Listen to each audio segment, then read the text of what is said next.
drive test. Talking to you today about frequently asked questions that I get about passing a road test. This is the details that you need in order to be successful on a road test, pass your road test. We'll also talk about CDL licenses and help you start a career as a truck or bus driver. Stick around. We'll be right back with that information.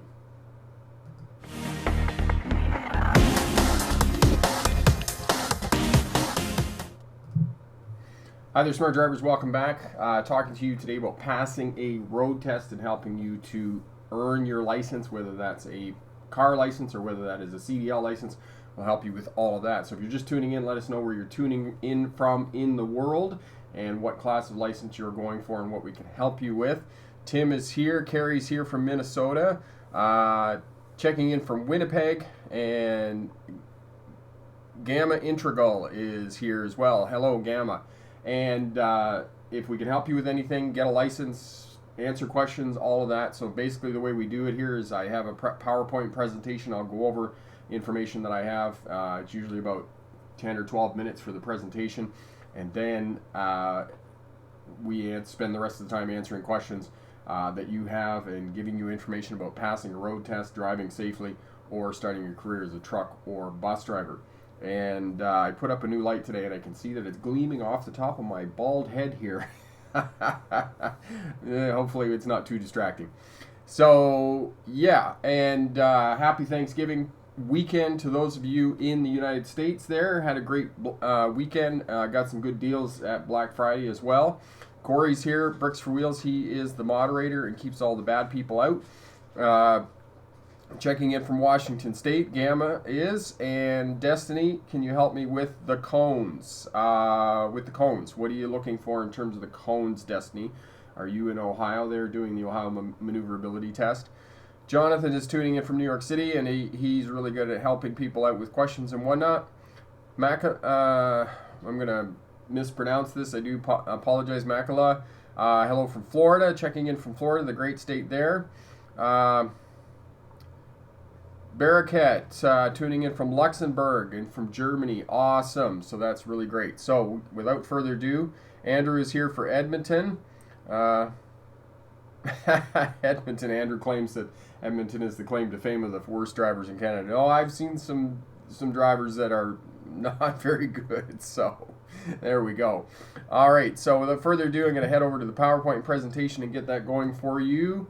Bear with me here. So frequently asked questions that I get all the time, that I answer all of the time. You may notice that some of the responses here on the channel are canned responses, and the reason for that is because I tend to get the same questions over and over again.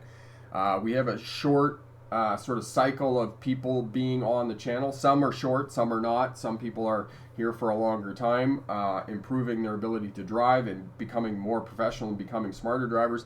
But some people are here for a very short period of time, and then they're gone after they get their license.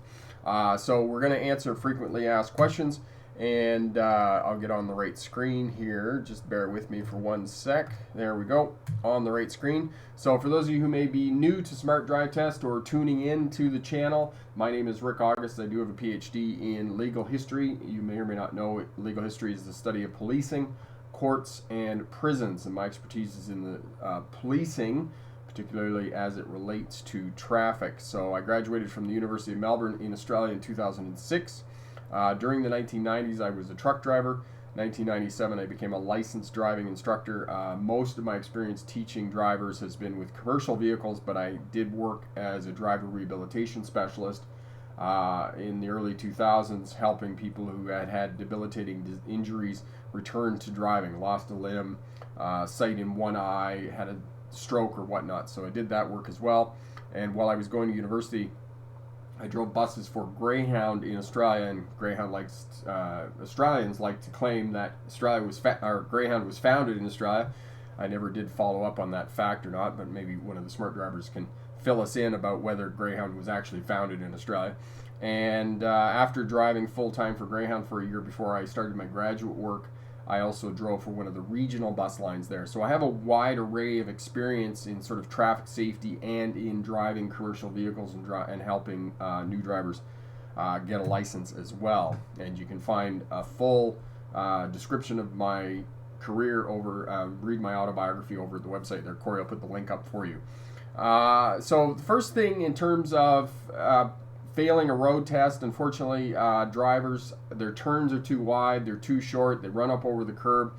What this indicates is that drivers do not understand intuitively where their vehicle is in space and place. And when smart drivers come on the channel and they make that comment that the turns are too wide or they have difficulty centering their vehicle in the lane, the first thing that I send them to is this video on Learn to Drive.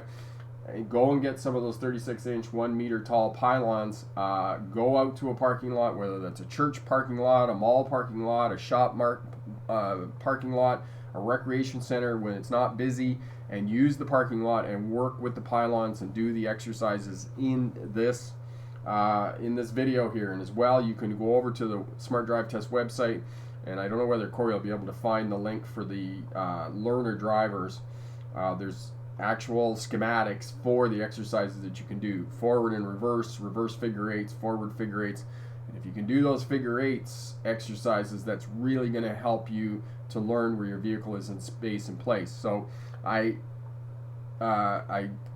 want all new drivers to do these exercises, these slow speed maneuvers in the parking lot, because it teaches you mastery of the primary controls, and it teaches you where your vehicle is in space and place. And you can separate those two things out and focus just on working the primary controls, the steering wheel, the throttle, and the brake.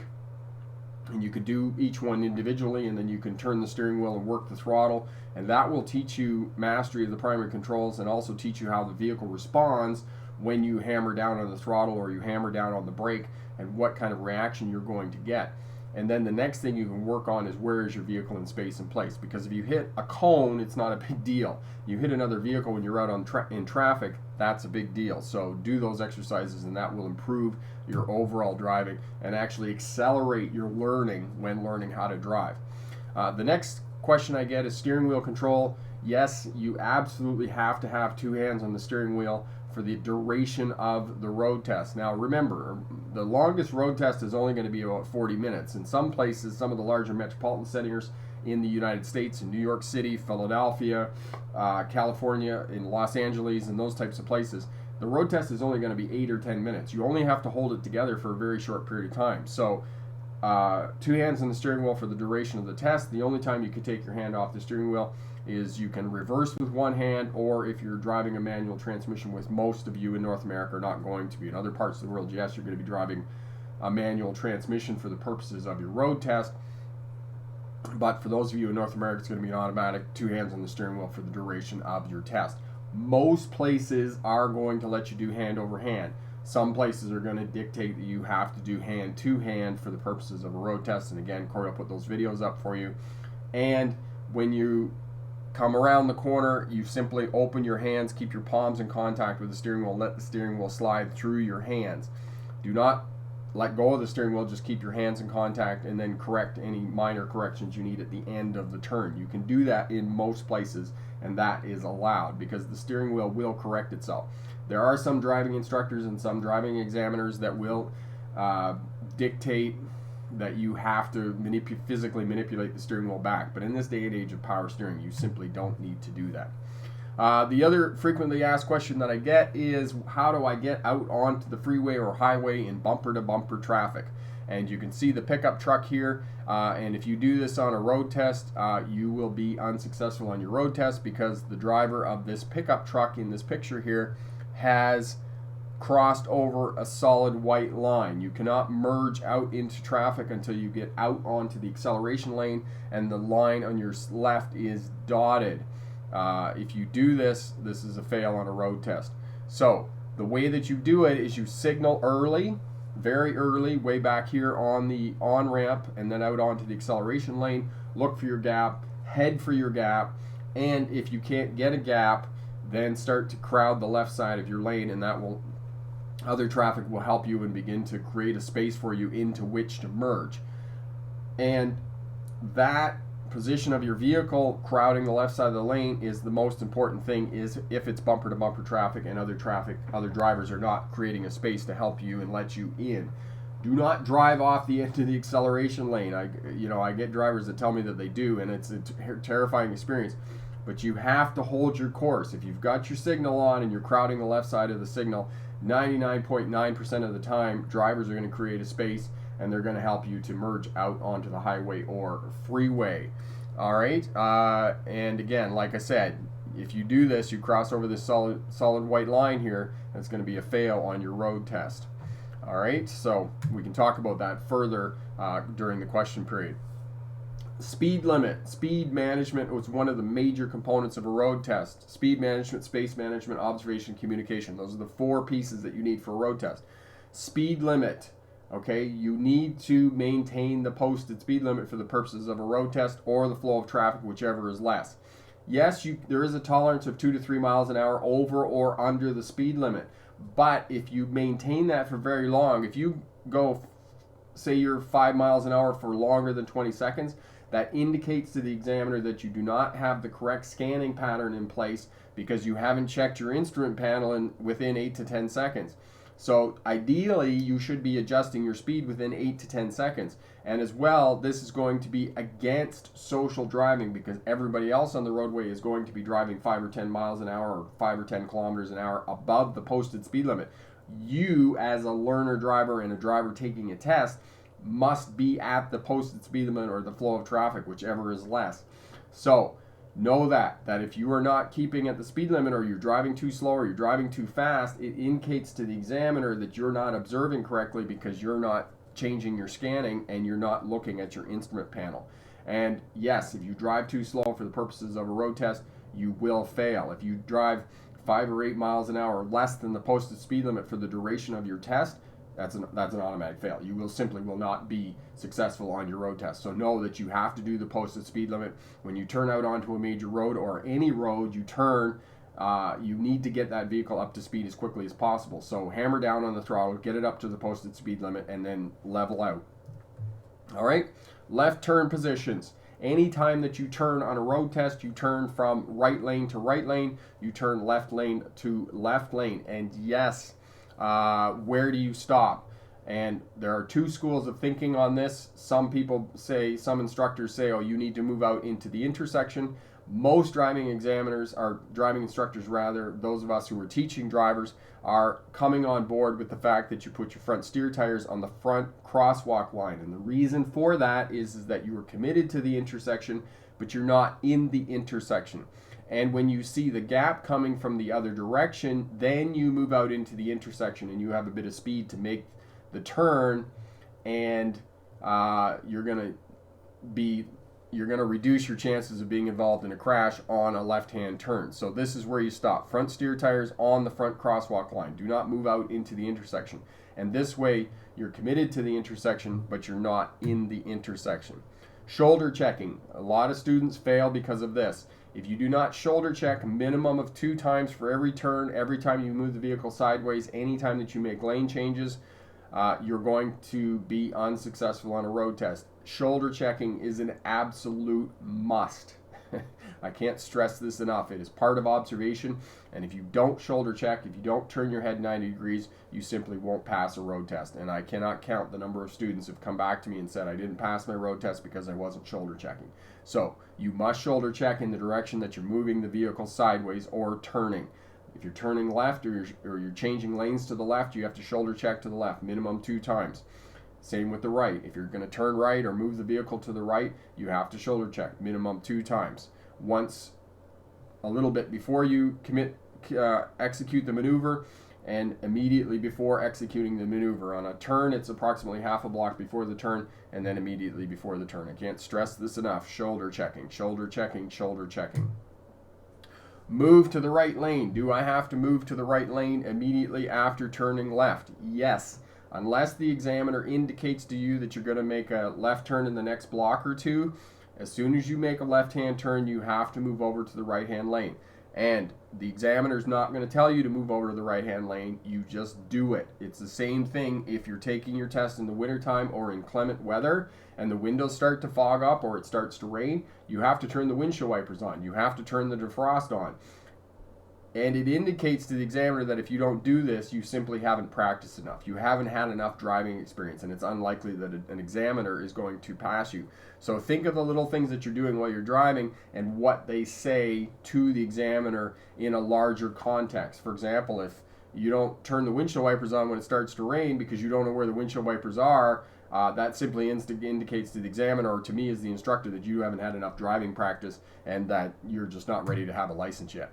Okay, backing up. Can I use a backup camera? The only place that I know that you can use a backup camera is New Jersey, the state of New Jersey in the United States. There isn't any other place in the world that I know of at this juncture. Also, I had a driving instructor a couple of weeks ago say to me in the comments that you can't use the backup camera as your main source of observation for the purposes of backing up. You must look out the back window. So you put your hand on the back of the passenger seat, one hand on the steering wheel. It is a time that you can put one hand on the steering wheel, look out the back window, and then stop every vehicle length.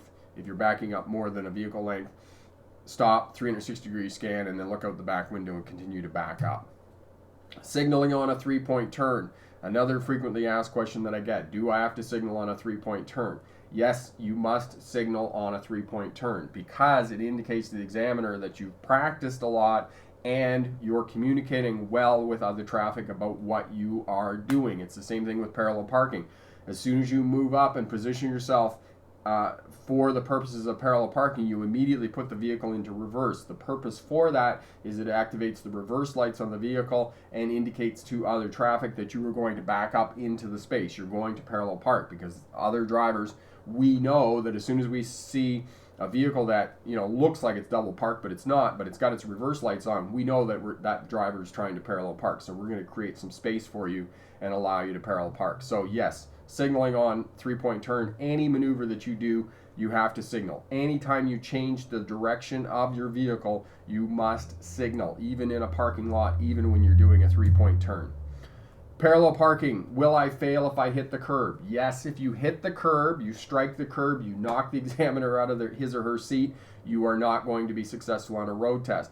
If you bump the curb, and you know that you bumped the curb and you stop immediately and then you pull forward and you readjust, that is not an automatic fail on a road test, because it indicates a high level of awareness on the part of the driver that you've practiced a lot. You know where your vehicle is in space and place. You know that you bumped the curb because you are aware of spatial relationships between your vehicle and the car. You're aware of what the car is doing, so therefore you simply moved ahead and readjusted. That's fine. But if you strike the curb, you push the wheel up over the curb, unfortunately, no, you're going to fail on a road test.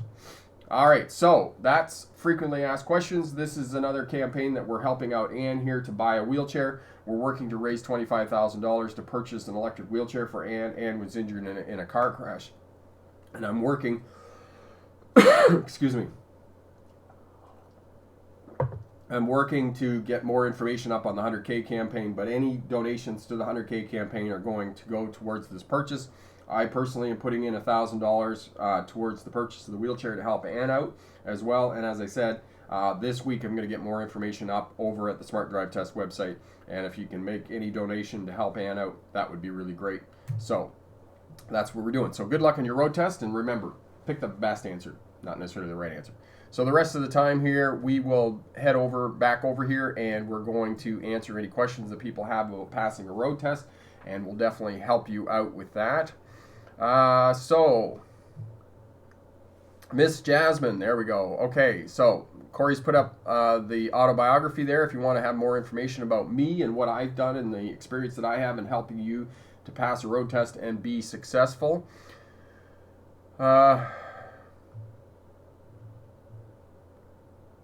Yep, okay, excellent, Jonathan, in terms of the cones there. Awesome.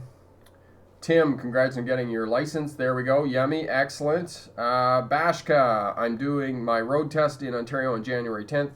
I have questions. It's okay when I'm doing the 90-degree backing. Can I set my position to 45 degrees and continue backing? Is that fine? Okay, so 90-degree backing. So essentially, Bashka, are you backing around a corner? Is that what they're getting you to do there in Ontario?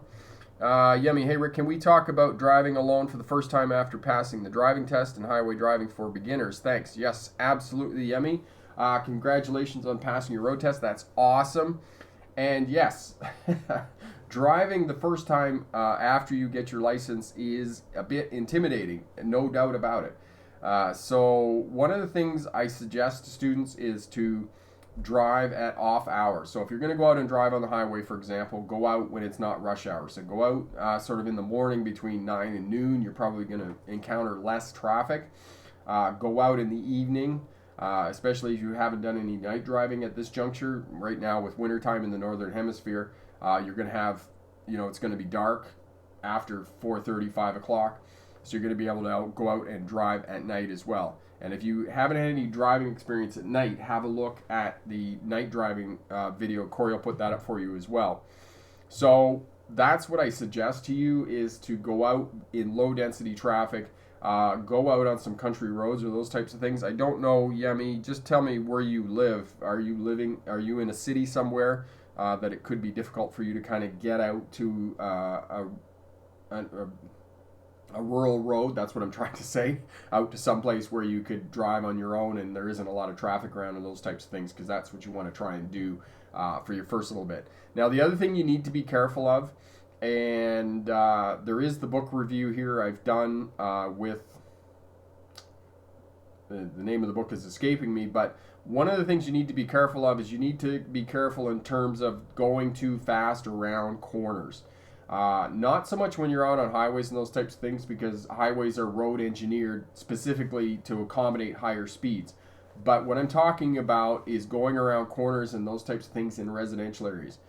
If, for the first little bit, what I recommend to new learner drivers is pay attention to the cautionary signs and the suggested speed limits that they post along these curves and corners. Because for many new drivers, this is where they get into trouble. They get into trouble on curves and corners, off ramps on freeways and highways and those types of things, because they're going too fast. It's slippery conditions, it's raining, or there's a bit of ice on the corner or curve or those types of things, and they lose control on the corner or curve. And you don't want to do that, because if you do that, obviously you're going to crash, and that that's going to be difficult. The other thing that's difficult for new drivers, and tends to be one of the themes, or not the themes, but the consistent factors across crashes for new drivers, is speed control. They're simply going too fast for the conditions of the roadway. They don't have enough experience to handle the vehicle, and they get into trouble.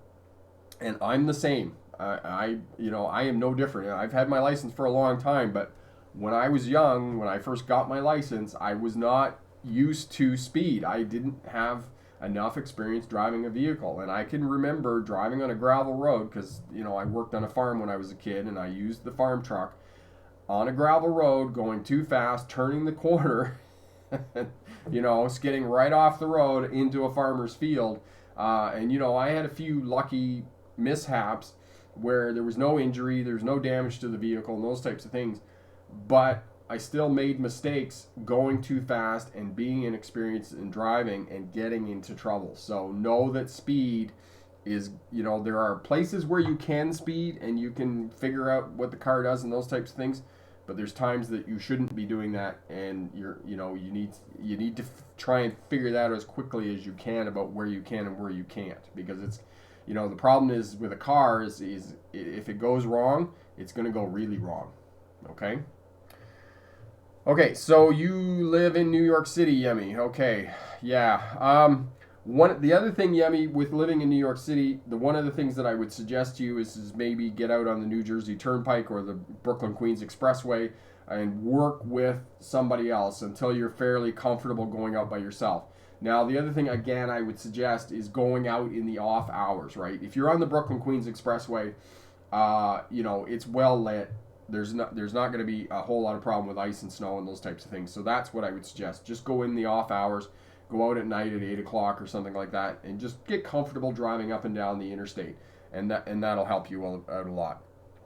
Nathan, hey Rick, I got my Class 5 road test in 2 weeks. Awesome. Nathan, where are you taking your road test? I'm guessing it's here in British Columbia somewhere. Gamma, thanks. I do generally try to connect the steps of straightening my wheel and turning it to the left, assuring I'm parking on the right side of the road. Excellent. Okay. Thanks, Jonathan. Presto. On my mock test, my instructor didn't say anything about shoulder checking before turns, but did say to side check in the neighborhoods when driving by other roads. Okay, presto. Make sure that you shoulder check. Practice your shoulder checking 2 times for every turn. Once approximately half a block before the turn and immediately before the turn. And if you're sitting at the intersection for a period of time, make sure that you shoulder check again. Changing lanes, 2 times shoulder checking. So mirror signal shoulder check. Make sure you got a gap, 3 flashes on the signal minimum, shoulder check again, and then move over. Anytime that you move the vehicle sideways, you have to shoulder check. Anytime that you change direction of the vehicle, you have to shoulder check. It's a must. And I find it hard to believe that your instructor didn't say that to you. I cannot stress that enough. It is one of the constants. It doesn't matter where you are in the world, they're all going to tell you that. If you don't shoulder check, you're not going to be successful on your road test. All right. Daniel, I got my test set for the 12th. Hopefully I get to drive. Yes, Daniel, you're in the right place, and we're definitely going to help you pass your road test. All right. Arif, I have my driving test today in Australia, in Canberra. My provisional license, what is the margin of error? Like, how many minor faults can you have? Okay. So, Arif, do the best you can. Don't worry on failing, okay? Do as much as you can right. And remember, the 4 components of a road test are speed management, space management, observation, communication. And even there in Australia, it's the same thing as it is here. Yes, you're driving on the left side of the road, but it's still the same, those 4 components. So space management.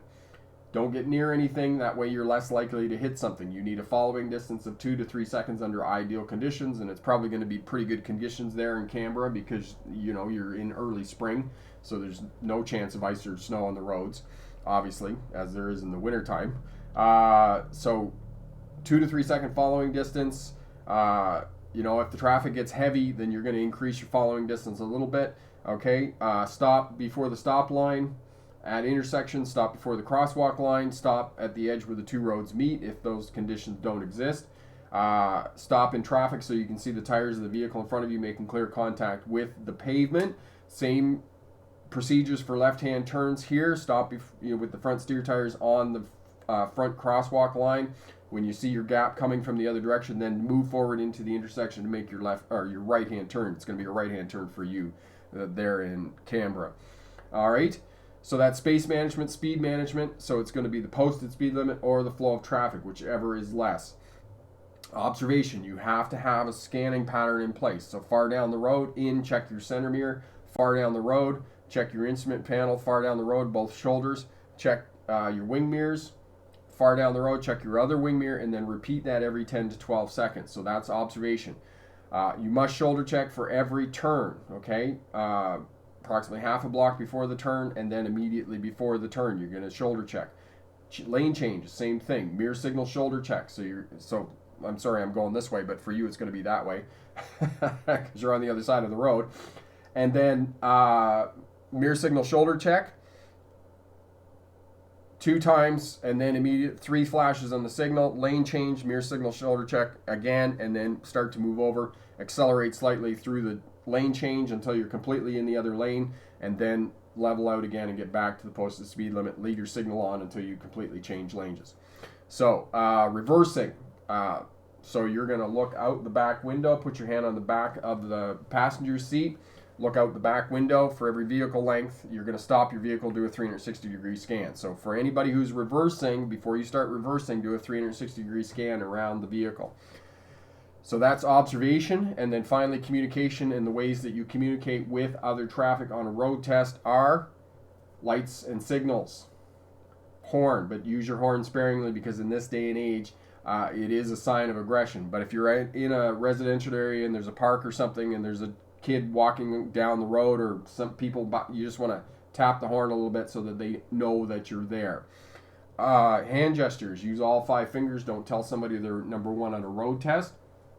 Eye contact, if you're not sure what a cyclist is doing or somebody on a scooter or a pedestrian, those types of things, get eye contact with them before you move.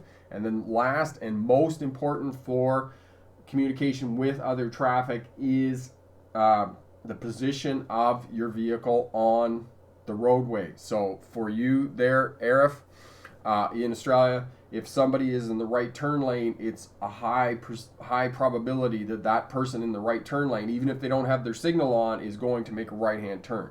So that is the other way that you can communicate to traffic your intent, is the position of your vehicle on the roadway. That's the way that you communicate. So those are the 4 fundamentals of any road test anywhere in the world, regardless of how old you are, regardless of what class of license you're going for. Speed management, space management, observation, and communication. You have to have those 4 pieces in place, and those are the 4 pieces that I get frequently asked questions all the time for the purposes of passing a road test. All right, John, I don't think anyone in the history of driving has ever failed the American driving test. That's not true, John. That is not true. A lot of drivers fail the road test. Now, the other thing, Arif, just going back to you going for your road test there in Canberra today, do a pre-trip inspection on your car. Are you taking your own car, or are you going with a driving school? Make sure you do a pre-trip inspection if you're going with the driving school. When the instructor shows up, make sure he or she has done a pre-trip inspection, because you don't want to be denied your road test there in the ACT because you got a light out or something. So do that, okay? And for those of you who don't know what the ACT is in Australia, it's like Washington, D.C. in the States. D.C. is federal territory, so it doesn't belong to any of the states, and the federal capital is in Washington, D.C., the District of Columbia. And ACT, the Australian Capital Territory, is the same thing in Australia. So Canberra is in the ACT, and it's federal, and it doesn't belong to any of the states in Australia. A little bit of Australian politics there for you. I digress. All right, the Prince. I recently got offered a job as a bus driver for the city of Hamilton, Ontario. I couldn't take the job, though, because I'm only 18, and the minimum age for the job is 21. So how did you get offered a job when you were only 18, Prince? Okay, presto. Yep, I only learned about shoulder checking before turns and 3 flashes here about a month ago. So excellent, better late than never. Presto. Katie, can I turn left or right when the light turns yellow, such as during the road test or after the road test?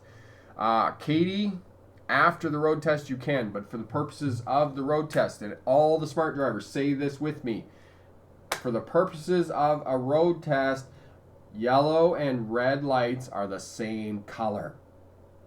Same color. Okay? That means stop.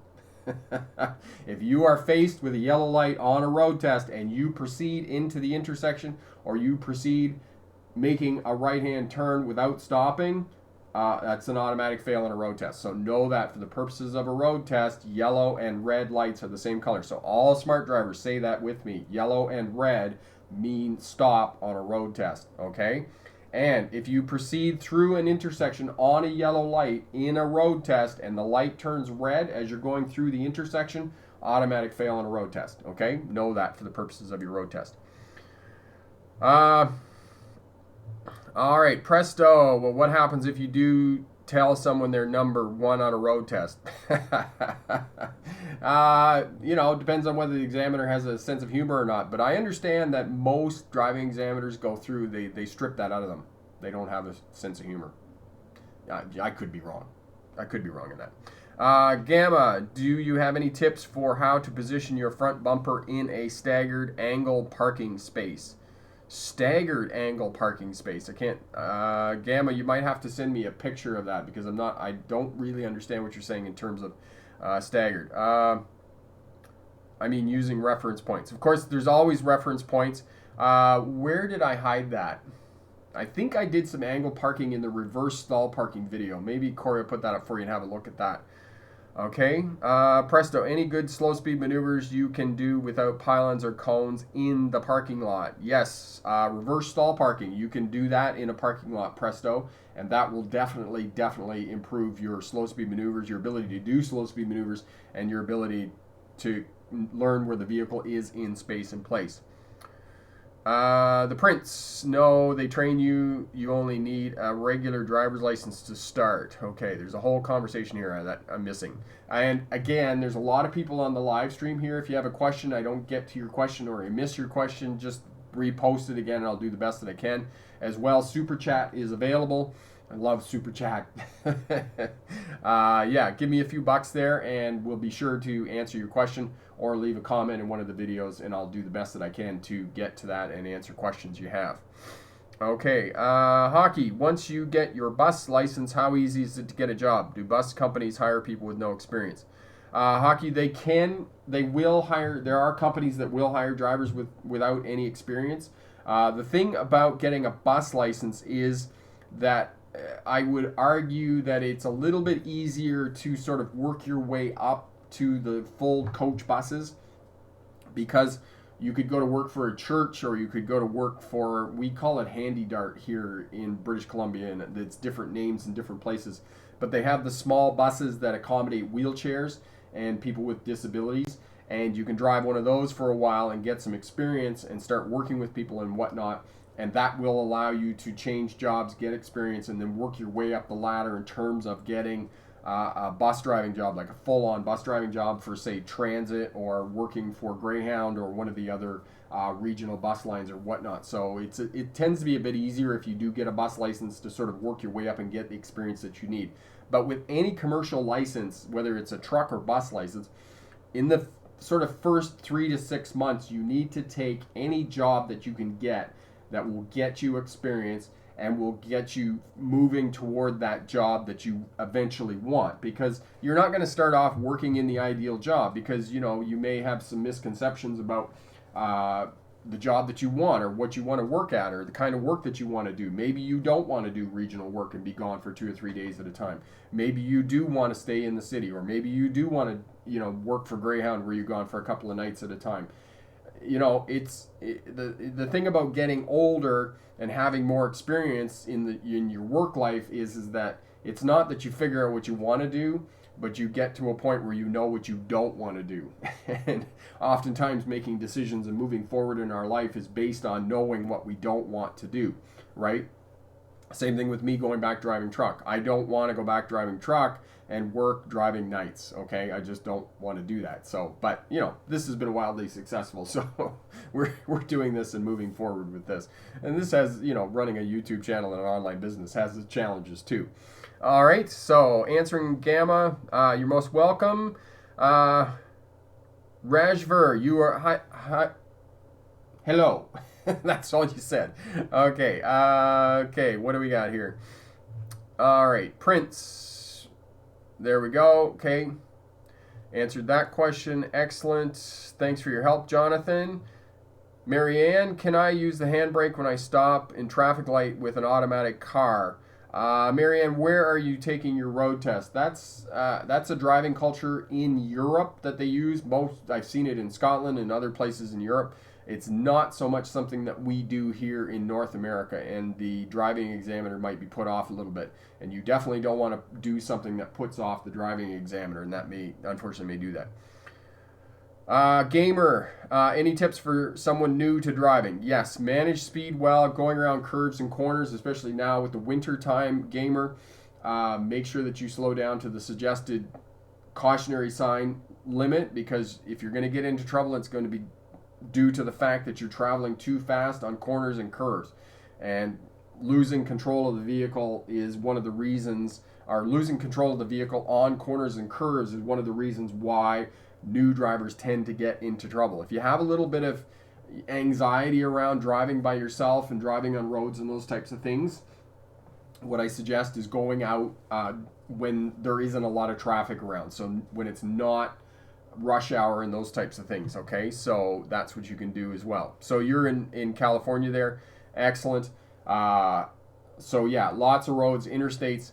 And if you're uncomfortable in certain traffic situations, and I give this advice not just to new drivers, but also veteran drivers who may be getting back to driving and whatnot, go out with somebody who has experience, somebody who is comfortable in the traffic situation that you're not. If you are uncomfortable, have some anxiety around driving on freeways or interstates, or merging onto freeways and interstates, go out with somebody who is more experienced than you, and let them sort of talk you through it and help you out and give you some pointers and tips.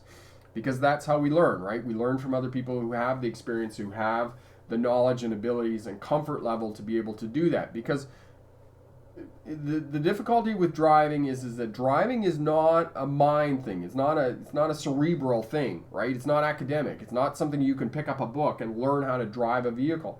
Driving is all of your senses. It is all of the different types of learning. It's emotional intelligence. It's spiritual intelligence. It's physical intelligence, and there's some academic stuff going on as well, because you have to be able to read road signs and interpret road signs and all of that stuff.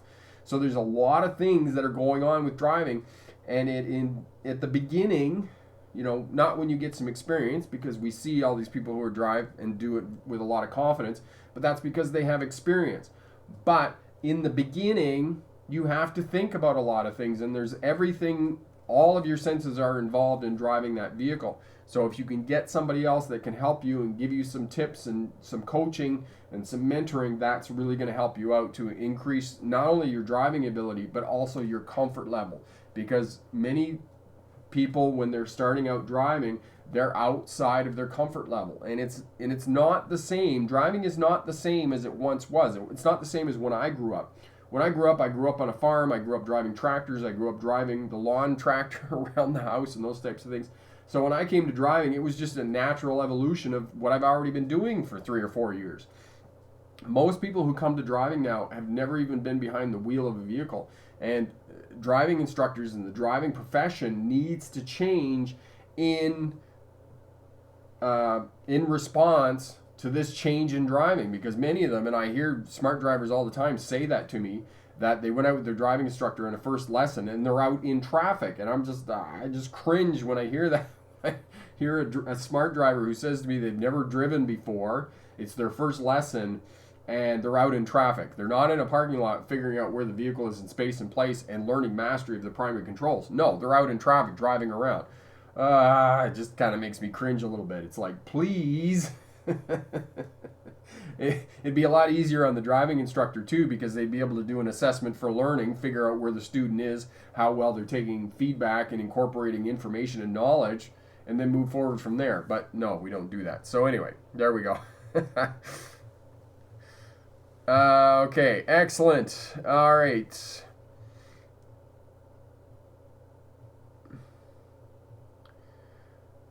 Thank you for that compliment, Presto. Honestly, this channel has been more helpful to me in the last few months than Driver's Ed. I'm so glad we can help. Husnain, British road test covers 20 minutes confidence driving, 2 maneuvers, 20 minutes sat-nav drive, or either following road signs, show me, tell me questions as well. So the British road test, and this is a preliminary, we're in the works as doing preliminary planning for this. Is I am planning a road trip to Britain in the late spring here, and I'm going to go over there and I'm going to do some videos on how to drive and looking at the differences between North America and looking at their competency testing for passing a road test, getting a driver's license, and what is required for new drivers passing a license in London and other places in Britain. And it's going to be interesting because it's exactly what Husnain is saying here, that it sounds like the test is more than an hour long. And the interesting question about that is that producing higher quality drivers who are going on to the roadway after they get their license, as opposed to here in North America. Do we see a reduction in the number of crashes amongst new drivers? Is that working for them? What kind of graduated licensing program do they have? What kind of, GLP, so GLP is graduated licensing program, GDL is graduated driver's license. It's the same thing. It's essentially you have a learner's phase and you have a novice phase. And I'd be interested to know, Husnain, is that something you also have in Britain as well? Is that you have a graduated driver's license program where they have a learner's phase, a novice phase, and then you graduate to a full license? And how do you sort of navigate and work through that as well? All right. Okay. So sat-nav, it means you just have to follow the navigation system, and this is something that we now have to do. Obviously, we have phones and have phone holders, and we can use our phones to navigate and whatnot. It's changed driving, and I'll tell you that, because it's a lot easier to follow your phone and the directions on your phone than it is to read maps and navigate with maps, because I grew up doing that.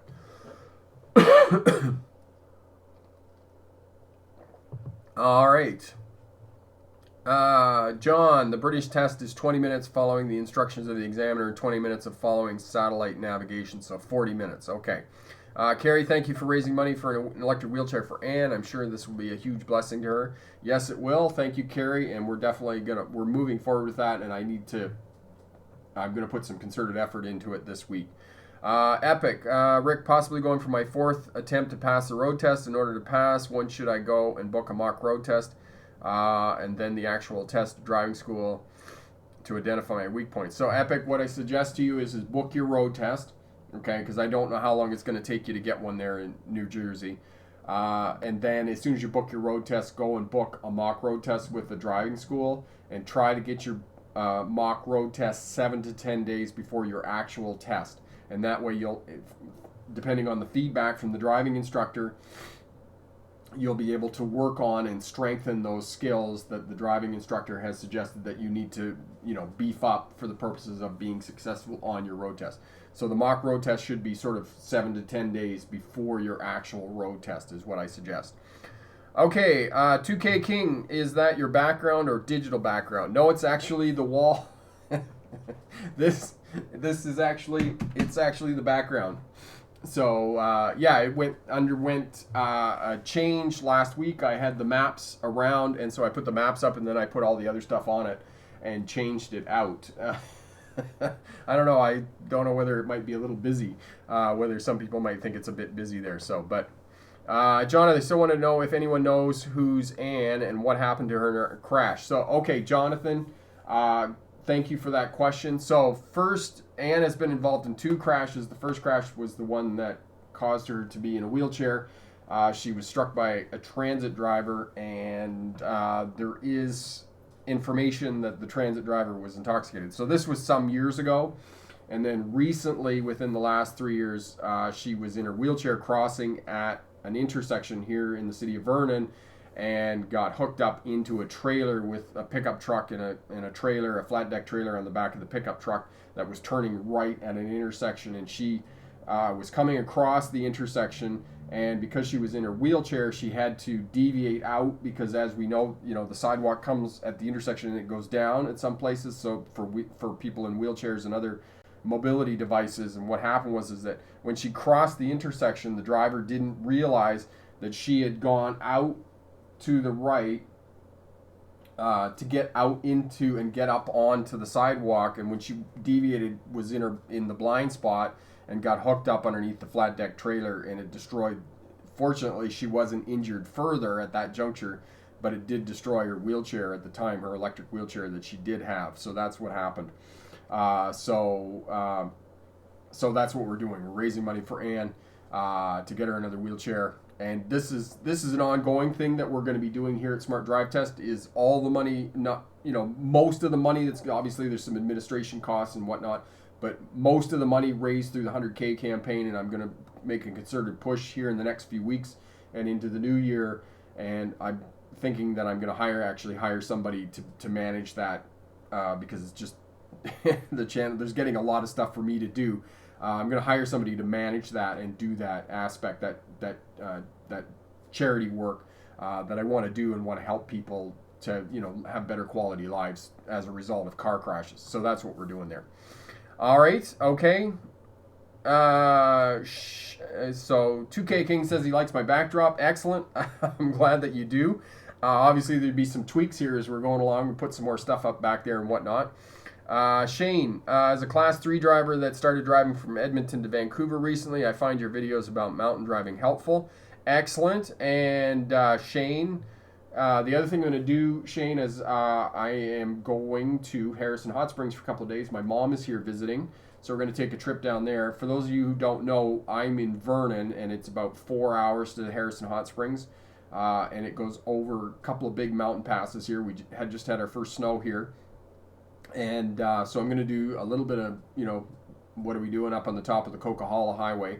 And for those of you who may or may not know, the TV show Highway Through Hell, with the wreckers pulling trucks out of the ditches and those types of things, that's the Coquihalla Summit. That is the Coquihalla Highway. It's considered one of the more treacherous highways to drive and navigate in the wintertime. So that's what we're going to be doing, and I'll get some dash cam footage of that and post some of that up and put it up for you as well.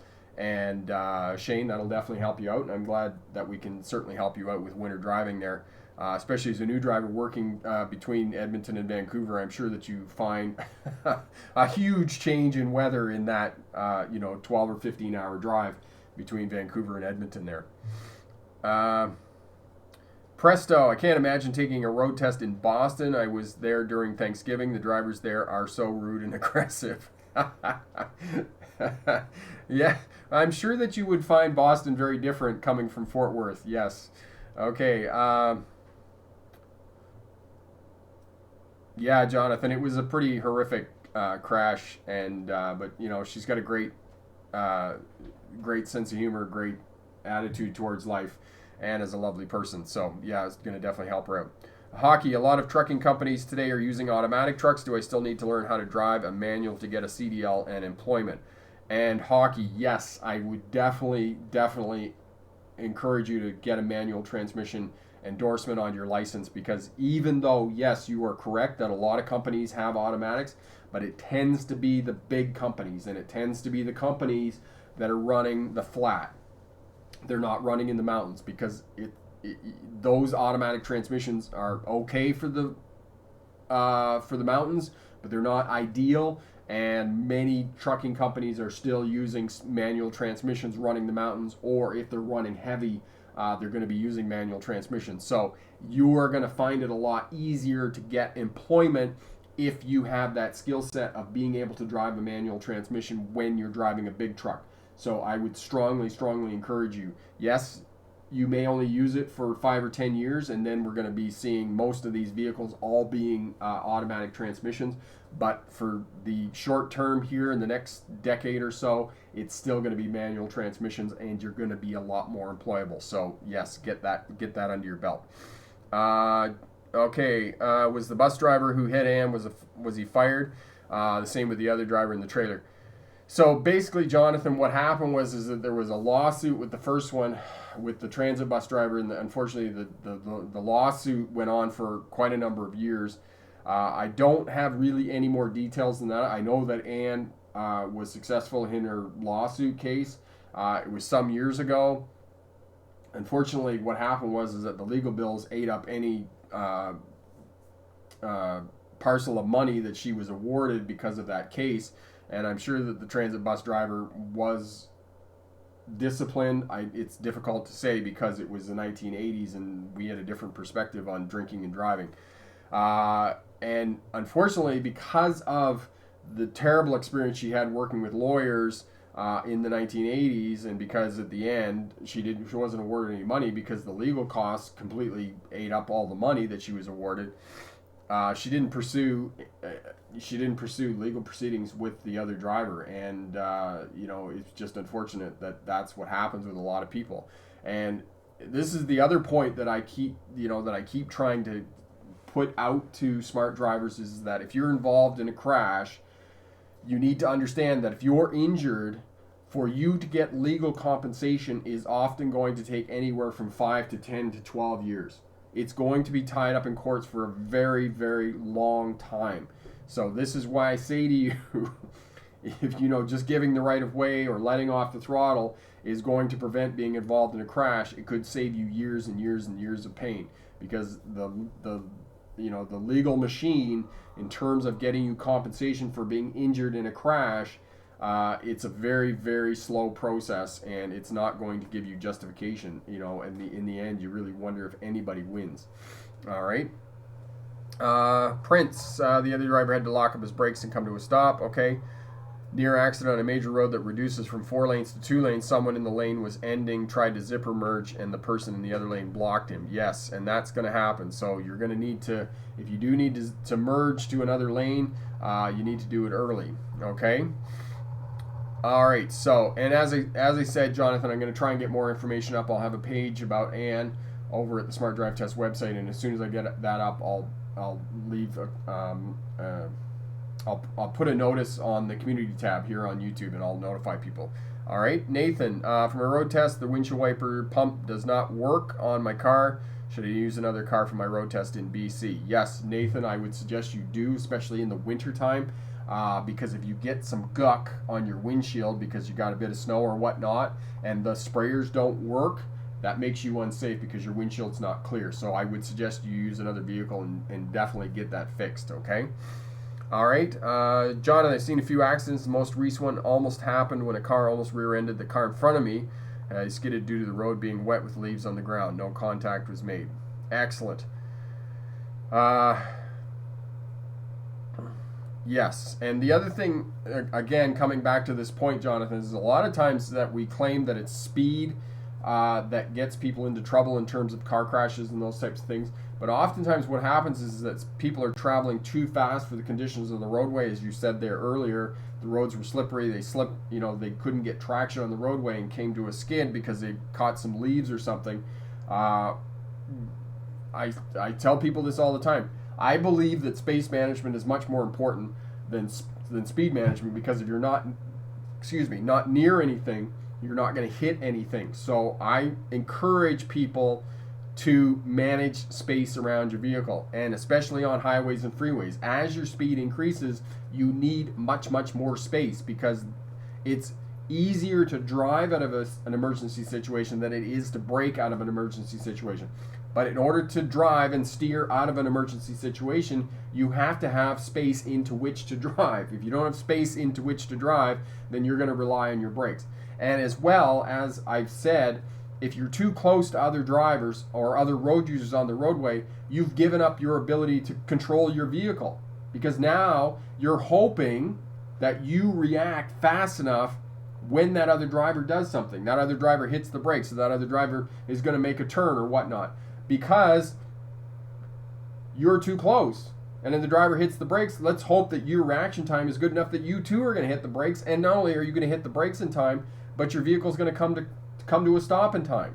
So space management. If you have good space around your vehicle, you are now being proactive in your driving. And I had a comment again today about managing space in front of your vehicle. You can always manage space in front of your vehicle. If you have that space in front of your vehicle, yes, people are going to move into that space.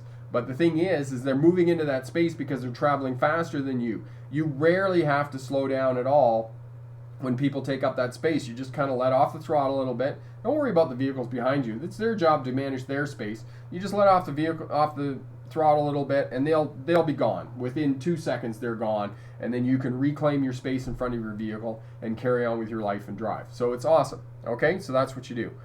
All right, presto. Yeah, I don't want to crash into the first year of driving because my sister went 1 year without crashes, and my parents would be I'm sure. Yeah, you don't want your insurance to go up. That's the thing, presto. Yes, and apply them, and maybe I'll buy the course later on. And presto, just thank you for reminding me. Today is the last day, Black Friday special, 50% off the Smarter Driver course. So it's pass your road test first time, winter driving, and defensive driving. You can get all 3 courses for 50% off. You can get it for $30. Pick it up. Head over to the Smart Drive Test website. Corey will put the video up or the link up for you here. You can pick up those 3 courses for $30. So head over to the Smart Drive Test website and get those. Yes, and this is another reason, Jonathan. This isn't just you being injured, property damage, those types of things, and being involved in a crash. Even if you're in a fender bender, the cost of your insurance is astronomical. And I know that many smart drivers out there, especially the new ones, the cost of your insurance is astronomical. My insurance, in my mind, is astronomical. I can't imagine that some of you are paying $3,000, $4,000, $5,000 a year for your insurance. That is crazy, just amounts of money. And if you get a speeding ticket, some sort of traffic violation, or you're involved in a crash that causes you to have a claim, all of that causes your insurance to go up. So think about that as well. All right. Here we go. Okay, transition. So head over to the Smart Drive Test website and pick up your road test checklist. Make sure you get that as well. Okay, Varun, I recently saw a driver who was in the extreme left turning lane on a red signal, suddenly swerved past the intersection and made a right turn after cutting off 2 cars. No, that's not legal at all, Varun. And he or she would be, if the police had been present, probably pulled over and charged with dangerous driving. Okay, Carrie, the defensive driving course is a good course. Still trying to understand and apply everything in it. Excellent. And if Carrie, if you have any questions at all, the other thing about the courses, if you purchase courses from the Smart Drive Test website, they're self-paced, they're online, and you have access to me to ask me questions. Any question you want, you can email me, and I will answer questions if you are enrolled in one of my courses as a smart driver. You have access to me to ask any questions. Anything you don't understand, I will explain to you. And if you're a student in one of my courses and you don't understand something and you need further elaboration in that course, I will climb on a Skype call with you and I will talk you through it and I will get you to understand it. I will even go out if you're really struggling with something. I'll go out and shoot a video for you to elaborate on that, because if something's not being explained well in that course, it's my job, that you've paid me money, to help you to understand and make sure that you know that so that you can be a smarter, safer driver. Okay? Oh, here we go. Excellent. So Tim from DriveSmart BC, have you heard anything from GLP drivers who are participating in ICBC's driver telematic test? No, I haven't, Tim, and that's the first time I've actually heard about it. So that would be interesting. I will contact ICBC and see if I can get some more information about that, Tim. All right. Okay, excellent. So there's the course, 50% off for those 3 great courses: Pass Your Road Test, Winter Driving, and Defensive Driving. Those are all there. Okay, excellent. And Tim, maybe, I don't know what information you got, but maybe we can talk about that over email. All right, so excellent, excellent live stream today. Thanks for tuning in. Everybody give the thumbs up, give that a click, and that helps us out and gets us out to more smart drivers that we can help pass road tests. And if you passed road tests in the last couple of weeks, congratulations on that. Drive with a mentor, drive in low density traffic when you're first learning to drive. And if you have a road test coming up in the next couple of weeks, good luck on that, and shoot me any questions and we'll definitely help you out. Thank you, Jonathan, for answering questions and participating in the discussion. It makes everything really great. So remember, pick the best answer, not necessarily the right answer. Have a great night. Bye now.